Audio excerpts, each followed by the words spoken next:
Alright, hey guys, today we've got kind of an interesting pouch for you to look at. This is the Coyote Tactical Solutions Gordita.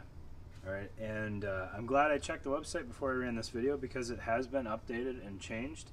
It no longer has these two pockets on the front face. It's now one continuous pocket, but it is a stretch panel. So keep that in mind as you watch this.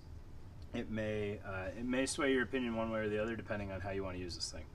All right, so this is right up the alley of the Spiritus lunchbox, or the oh gosh, I can't even remember now. The TPG Black guys had a big pouch like this, a big dangler.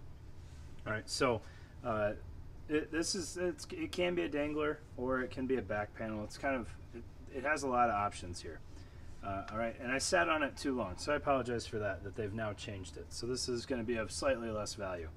All right, but what you get with this thing is a whole myriad of mounting solutions. So you have this really cool laser cut backer on here, and you guys may remember, if I see laser cut, I'm a fan. All right, so there's a lot of different ways you can run this thing.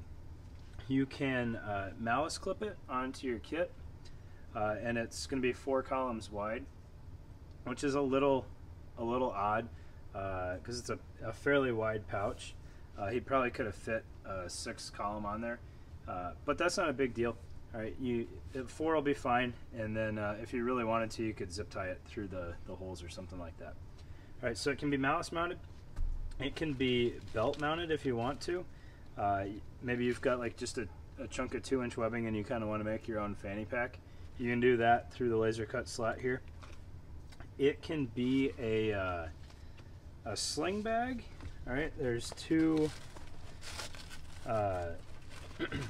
plastic D-rings here, so you can put a sling on there and have yourself a sweet merce, or you can get their Velcro panel, and that is reversible, so you can mount it as a dangler.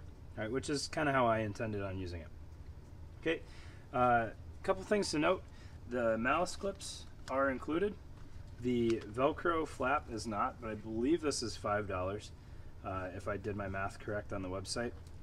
And then for whatever reason, the sling is $15. All right, so I did pick this up for the purpose of the video. However, I'm very confused. To me, the $15 here felt like kind of a waste, whereas $5 here seems like a bargain. Right, so I just found that kind of interesting and thought I should throw that out there. Right, so that is all of the mounting solutions, and again, this is reversible. So even if you have some goofy Chinese-made vest, it'll still work on that. Or entry armor, because entry armor is always a crapshoot. Or KDH, because KDH sucks. All right, and then looking at the front of this thing, so you got your 2 front pockets here, which are not stretch on this one. They are stretch on the new one. It would be really cool if the new one had, I think you'd have to do 3 zippers, but a way to configure it where you could just, retain the zipper in the middle and kind of have 2 pouches. I don't know. But this is what we got. It'll hold an M4 mag, no problem. It'll also hold a flashbang, no problem. Even with this thing full, it'll fit both of those just fine. It'll fit firing systems pretty well.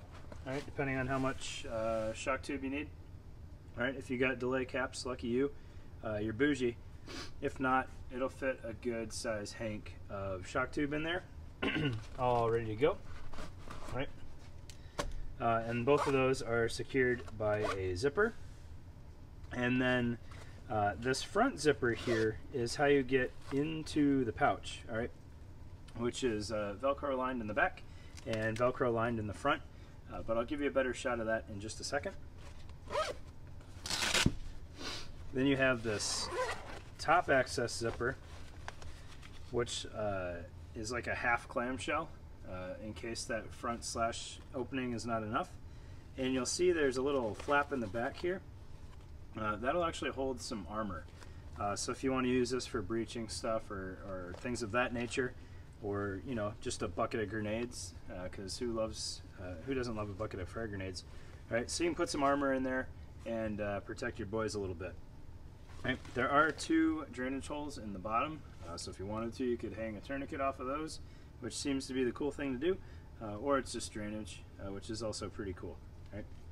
And that is all loop, so any hook-backed accessories will work just fine in there.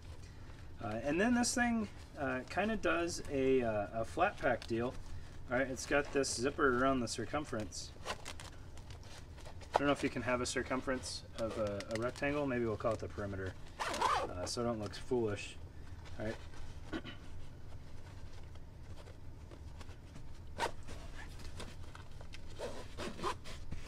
So that will, in a sense, police up all of the depth that this pouch has to offer.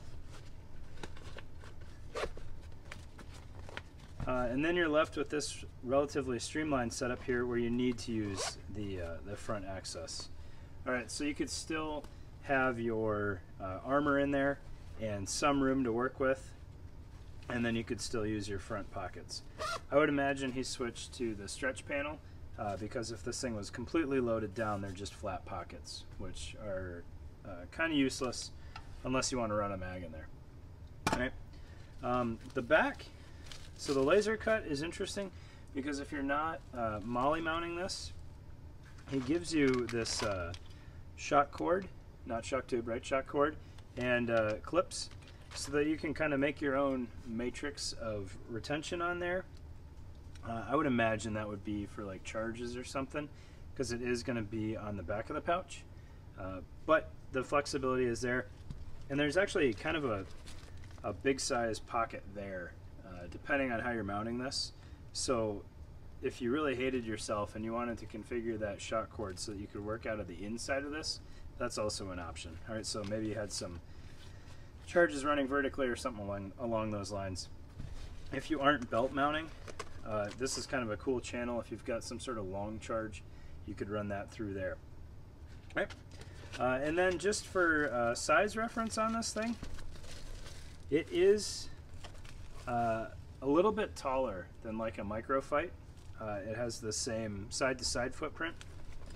So on the back of something like this, it actually makes a pretty respectable back panel. So you could have that on there, and then I don't know if you're some sort of high-speed guy, you could have a couple flashbangs up top or something along those lines. Or you can just run it as a dangler, right? But that is the Coyote Tactical Solutions Gordita pouch. It's about $115. Just keep in mind that the configuration has changed a little bit, and maybe that works for you, maybe it doesn't. But either way, it is a pretty cool pocket. Thanks, guys.